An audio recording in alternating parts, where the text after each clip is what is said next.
Please join me in giving a warm round of applause to Mr. Lukas Horak, the CTO of Sensay, an AI-powered English-speaking practice platform that supports learners around the world in building their communication skills with confidence. Today, Mr. Horak will be delivering a talk titled AI for Speaking Confidence, Sensay in Professional Development and Evaluation. In this section, he will share how Sensay leverages artificial intelligence to empower users in developing their speaking abilities, and how such innovations can be applied to support professional growth and performance assessment. Let's welcome Mr. Horak to the stage.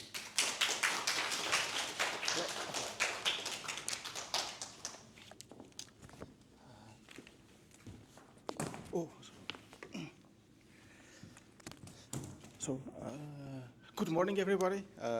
It's a pleasure to be here, and I'm Lukas Horak. I'm CTO of Sensay, and I'm here to present you what we do with Professor Sonia's fund and other schools in Taiwan. We want to share you what we built in the last few years, and then we also want to present you the platform we have been building last year for go further with the AI tools. So first, I want to show the outline. First, I want to kind of like introduce you like our motivation, like why we think that using the AI in the education is very important, and then also like what is our approach for that, and what kind of things we think make sense.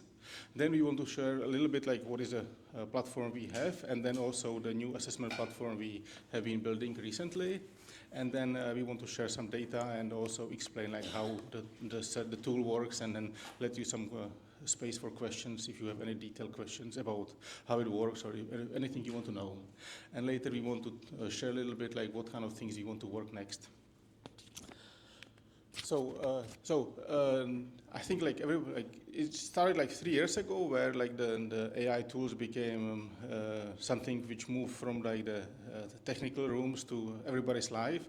The ChatGPT was one of the fastest growing tech tool in general, but now it get to the point that like the teachers can generate the AI questions, the students can use AI to answer them, and the teacher use them to score it, and nobody learn anything.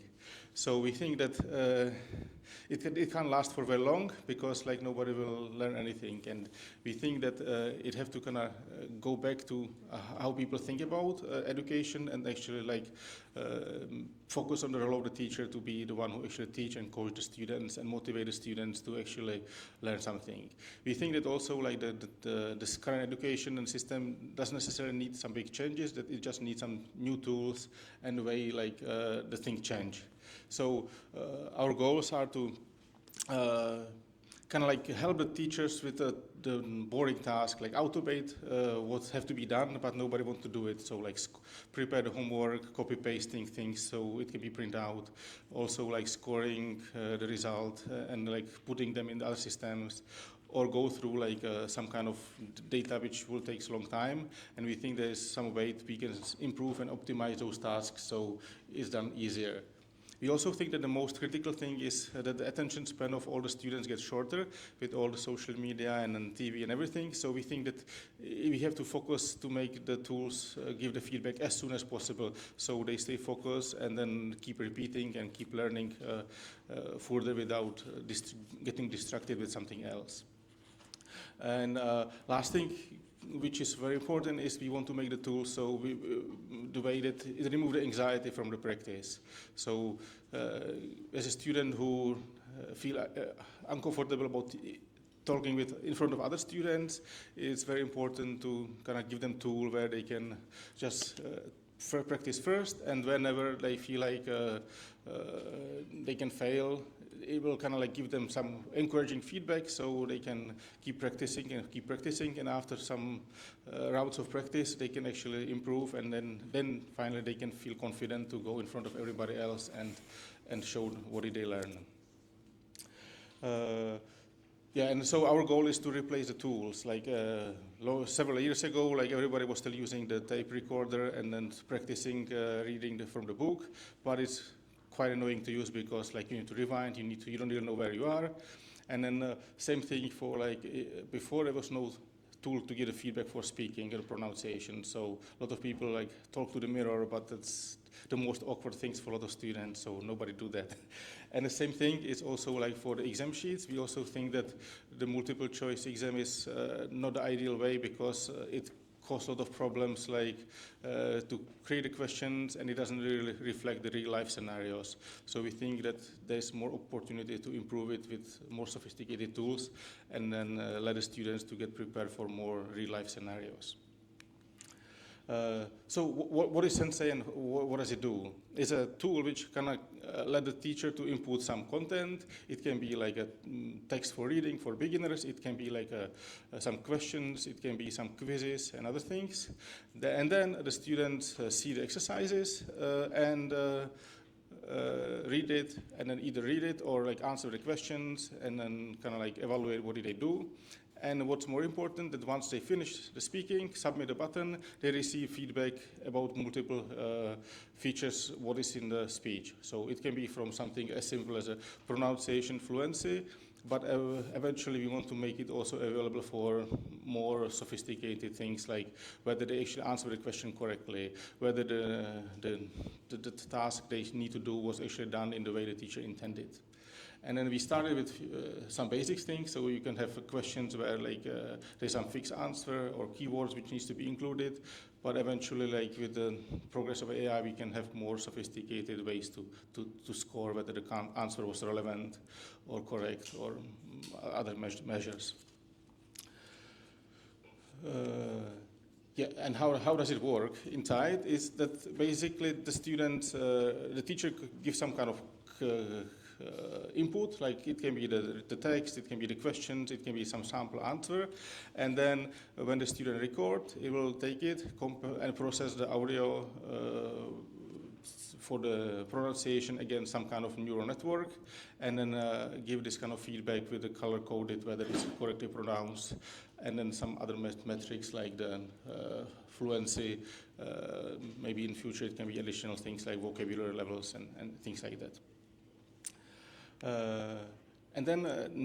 But the problem with this kind of thing is that it's great for practice, but we also think that it needs to improve for like more longer assessment. So not just like one single exercise, but it should also extend to like a regular exam or some kind of like longer task, which consists of several steps. And the scoring have to be not only on the sound itself or the way they answer, but also whether they were able to answer the questions correctly, whether they were able to think about the task which was given them, and try to evaluate more about like other metrics more deeper, like vocabulary use, whether the grammar was correct, whether they were able to answer like the questions relevantly, and then it all put it together, and once they record this set of questions, it will give them the answer, and then the teacher will receive like some detailed feedback, and the students can receive various level of feedback. It can be as little as just like thank you for finishing the test, or it can be all the detailed report, and it can even go further to give them some kind of feedback how they can improve further, and then they can take the test next time again and better. So what are the main improvements in the assessment comparing to the platform? And it's like that it have unlimited time for the recording. So now you can have like an answer for like for 2-3 minutes. It can also score the vocabulary, it can score the grammar, it can score the relevant, whether the answer is based on some kind of expected answer or some sample provided by the teacher. And it can also like have some additional like improvements for like the way the questions can be input. It can also have the tool to so the teacher can generate the audio file. So it can be for some dialogue practice or some kind of like a mock scenario in like real life. But because not everybody have chance to like record all those things themselves or use something from textbook, but they can just like write it down and it will generate the scenario using different voices. And then for now, we try to focus on reading, listening, and speaking. Writing, there's other tools, so teacher can use something else.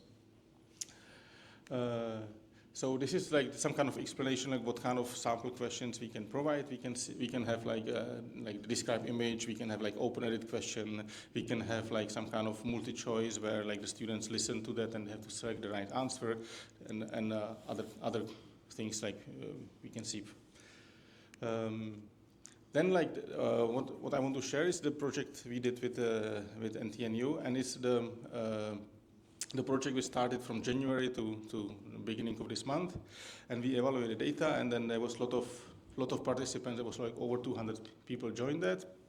There was some of them created exercises, so there was almost 800 exercises created, and the total time they tried was over 45 hours. So that's quite a lot of time that the students actually practice, or the teachers practice, and then record a lot of data to be used. And it's all the time like the teacher would save to listening in front of everybody, because in a normal classroom you can only have like one student talking at a time, and 45 hours is quite a long time. And then we can show some kind of samples, like because one of the main goals for why we kind of want to have the platform is that we want to see whether there's actually improvement in the students if they practice, and then how they sound at the beginning and how they sound at the end. So we have some samples we can play, like how it was before they practice, before they start, and at the end of the practice. So maybe you can try to play that.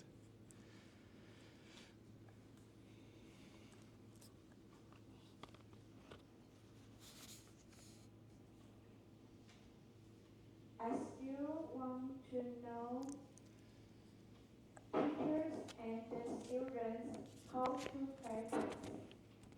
And I want to know how students to build a community to practice. And AI tools help student community to practice the language skill.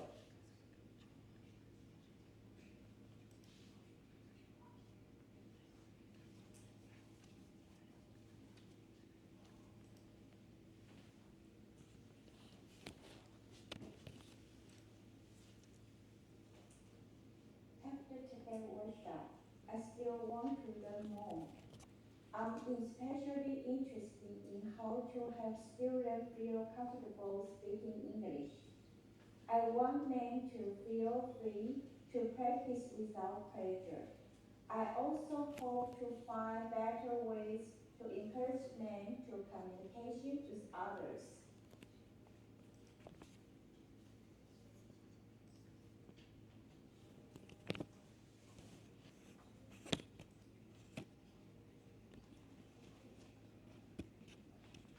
I think we need to attend the whole courses, because I think everyone is actively sharing their thoughts. But actually, I stay at home and learn this course online, so I don't have the chance to share my thoughts with teachers and students. So, but I still think it's really good to be in this class.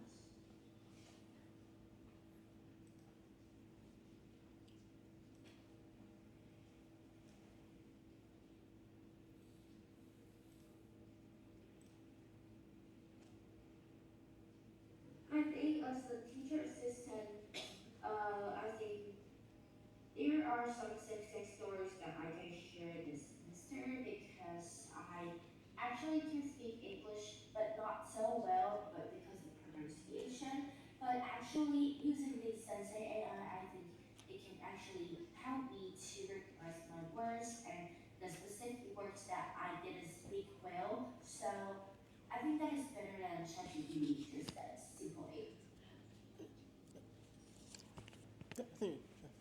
Yeah. Thank you so much for playing the things. Yeah, and then so I kind of want to see like it's noticeable improvement just for the students to practice, and then like many of them have like many years of English education, but maybe not so much chance to practice. And then like if they actually have the same environment to practice themselves, they just with a little bit they actually manage to improve a lot. And then we believe if it's going to continue like that, it also helps their students, and they can share it with others, and the pace of the improvement can actually improve quite a lot. What I want to share with you, like how the assessment can work, there's like several use cases. Like some of them can be like a mock test, where like it can be for the students to practice for like some big certification test like TOEFL, TOEIC, GPT, and then they can either have like an in-class practice, so they can see like what they do, what kind of mistake they make, or it can be just like full set, they can get estimate for the score, like how they do. And it can also be for like all the like three things, like reading, listening, and the speaking part. It can also be used as kind of like a placement test, like where like the class there's like a lot of students and there's different levels, and it would be better if the classes are like split based on different skills levels, so the students are all together in the same bands, and it kind of things can be used as like a quick test which they take at the beginning, and it can kind of like categorize them to different levels and categories. And it can also be used as like a test which can be used for not only for testing the English itself, but it can be used to input any kind of content the teachers want. So it can be also for other subjects.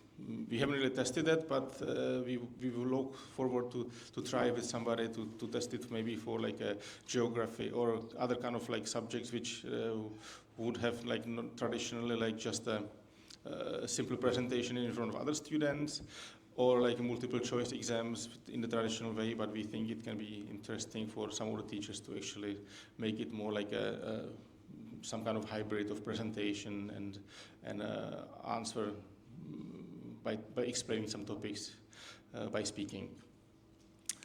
Then I want to explain like a little bit how it all works together, like on the technical things, and also like on the next slide I want to show how the scoring itself like works together, and then like what we did to validate the data against like some human scoring.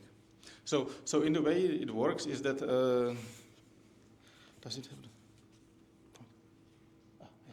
Yes. So the way it works is that the students receive the questions, and then start answering the question.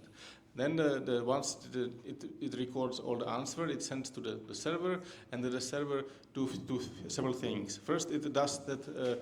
It transcribed the voice to text and some kind of like structured, so it can be used for the evaluating on the text-based services. And then there's different metrics, depends on what kind of answer it is. So it can be like the voice metrics, like the pronunciation, fluency, and other things. It also can be like a vocabulary metrics, like how complicated the vocabulary is. Did they use some filler words or not? It can also have some kind of grammar module where like it tries to check whether the grammar used is both like how advanced the grammar is in the answer, and also whether the grammar used is supposed to be correct or not. It's a little bit tricky because most of the tools for the grammar corrections are mainly for written form, so for the spoken form is a little bit less accurate, but it still have some value in that. And also the next thing is the content-aware scoring, which take into account like the questions, the student's answer, and also some kind of sample answer, and then judge it whether like the answer for the student is somehow relevant in the content-wise sense. So if the question is about like the experience at school, then it should try to guess whether the experience that the students share is about school or the relevant topic, or they talk about something totally different, but they use proper grammar and proper pronunciation, but it's completely wrong answer. And then it gathers all these data points, and then it combines it all together, and then it calculates the score for each of the questions. And then once the whole test is finished, it will take it all together and then evaluate the all data together and give some kind of overall score for the whole test. And then here is the detail, like how exactly the scoring works. That like first it gets the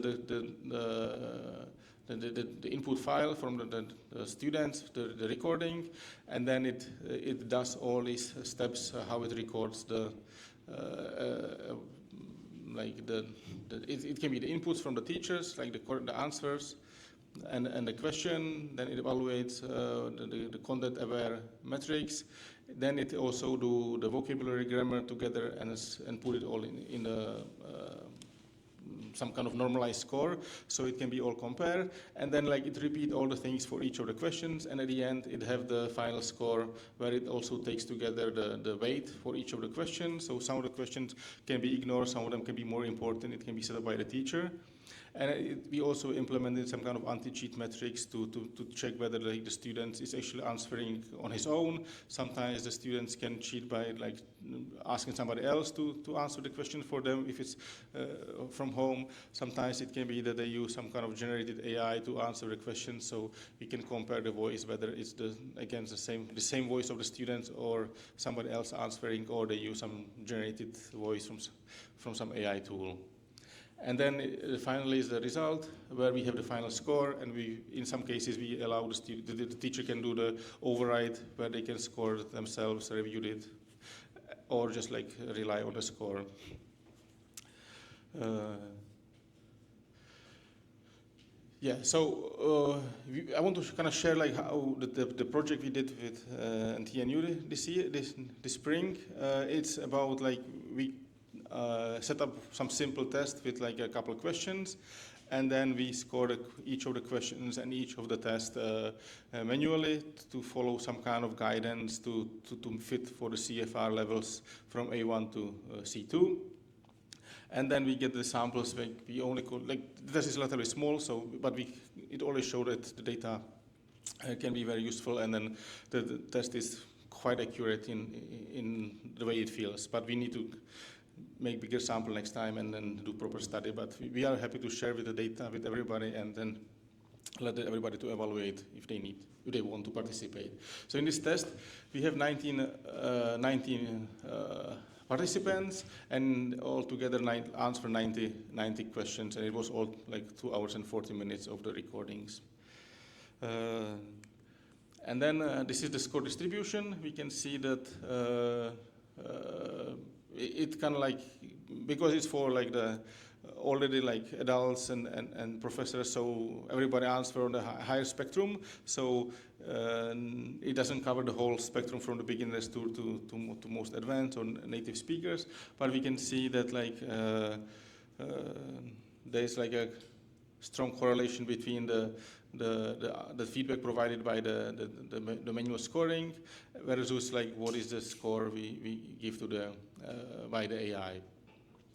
And then we can see that like there's a strong correlation, and the R square is actually quite okay. But and this is for the left picture is for the overall for the whole assessment, and this is like with the more data points for each of the questions. And of course, we can see that in the individual exercises, there's more variance. It's like the points are a little bit, some of them are outliers. Sometimes we didn't answer correctly, or like the question was not correct, so it a little bit miss it. Then the next thing is I want to kind of share like the individual subscores, because this is the parts for the grammar, the relevance, and the vocabulary levels, and how, if you take just these metrics, like how did correlate against the manual score. And we can see that actually there is some correlation on its own, like it's not super clear, but if you combine several different metrics together, then it kind of make the system looks like it's working quite okay.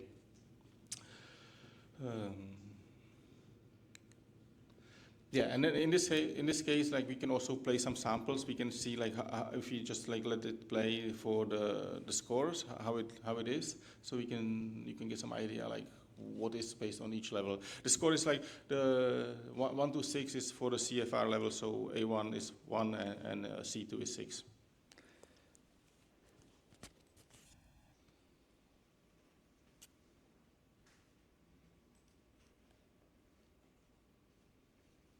Involved in the group discussion, and their written and speaking, and whether they can express their ideas appropriately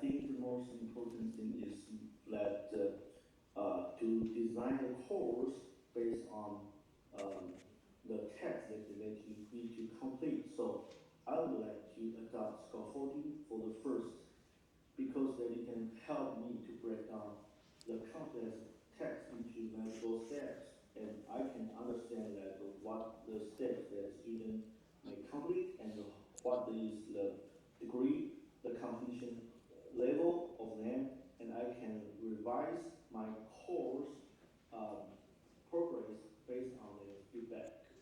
The second one is that I will just adopt inquiry-based learning, because by asking them questions and to make them think about the topics in the domain knowledge can make them actively participate in the learning journey. So in undergraduate subjects, I think it's very important to build their fundamental knowledge about the subject. So the inquiry-based learning can help them to think more in depth about the knowledge. The last one is differentiated instruction, because I think that it best. Yeah, I think we can continue. I think we can continue with that. Yeah. So to wrap it up, the next things we want to do is like we want to explore like the additional use cases. What we talk about, like how can we apply it for not just the English testing itself, but like other options, some other EMI courses. We want to make some bigger study with more data to build improving the scoring model. And also we want to try to add extra features, like to make it even easier for the teachers to use the tool, to simplify the data import, simplify like add new type of exercise, and also like to work on the anti-cheat, because we think it's also can happen more often that the students can try to bypass the things. So thank you so much, and if you have any questions, please let me know.